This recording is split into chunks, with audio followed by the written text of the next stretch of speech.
Ако гледате този клип в събота, 13 април, или неделя, 14 април, е специално съобщение за вас.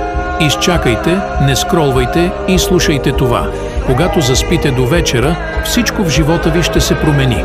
Използвайте този саунд преди да легнете дори и private и Вселената ще се промени докато спите. Ще бъдете изненадани, когато се събудите на сутринта, затова не рискувайте като пропуснете това видео. Утре сутрин ще получите известие от човек, който тайно ви обича. Те ще ви кажат какви чувства изпитват към вас.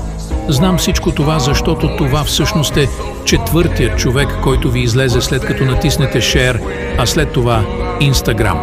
Ако това не е човека, който очаквате, не се отчаивайте, защото все пак този човек отново ще ви донесе късмет. Също така ще бъдете изненадани да видите как банковата ви сметка расте. Това е началото на вашата позитивна промяна и вашите мечти ще се превърнат в реалност. Всичко, което трябва да направите, е да напишете в коментарите първата буква от името на човека, който харесвате, и на сутринта всичко ще стане по план. Имайте вяра на Вселената. Харесайте и последвайте, за да се случи това, което чакате толкова дълго време, но внимавайте, защото кармата съществува и ви гледа.